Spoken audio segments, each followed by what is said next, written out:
So a couple ways to import stuff. I could just double click on here, that opens up that window. Right click, import. I believe file, import. All three do the same. Whatever you want to do is fine. I'm just going to double click on here, and I already have it opens up to my video project folder there.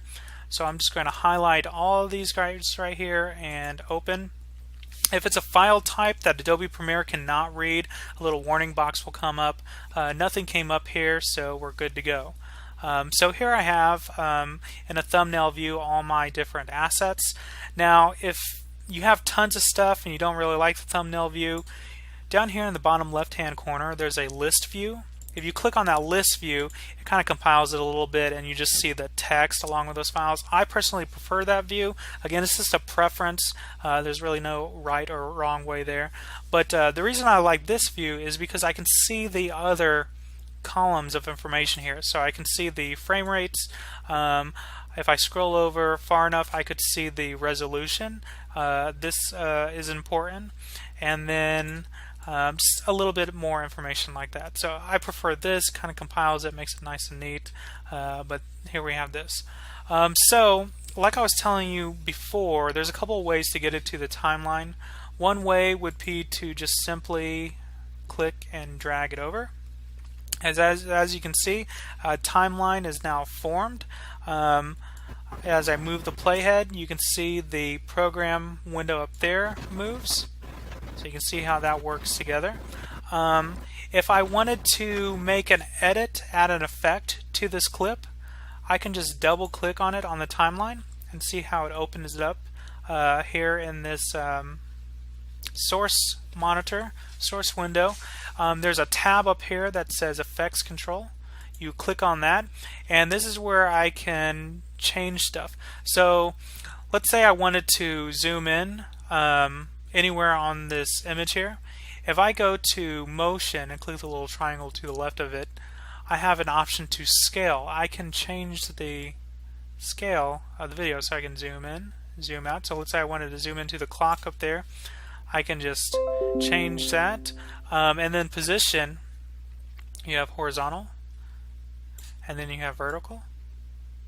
And I'm just clicking and on these numbers and then moving my mouse right to left, and so I can change it that way. You could also, at this point, if you double click on the video, I can physically drag it with my mouse. I'm doing the same thing there, but that's what's going on in this window. Now if I wanted to go back, edit, undo, and just get me back to what I originally had here. Okay, and then even go back a little bit more. So there we go, 100. So that's one thing that's done in here. Another thing, if I wanted to add an effect, so down here, the projects pane, you have different tabs up here. Click on effects, then you have video effects. Tons in here. If you ever get a chance to kind of just look around in here and play, I would go in here and look. You pretty much apply them all the same way. One effect that you will probably use a lot, just because a lot of people do, fast color corrector. So if I just search for fast, I will then find under the video effects there's a fast color corrector tab. Now a couple ways to do this. I can just click and drag it on the clip on the timeline, or since I have that clip already open up here, I can just drag it up there. So as you can see, it now added it, and now I have more options up here.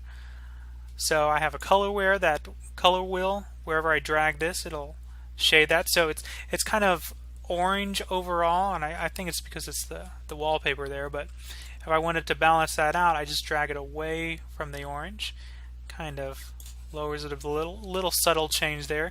If I keep going down, I could adjust the saturation.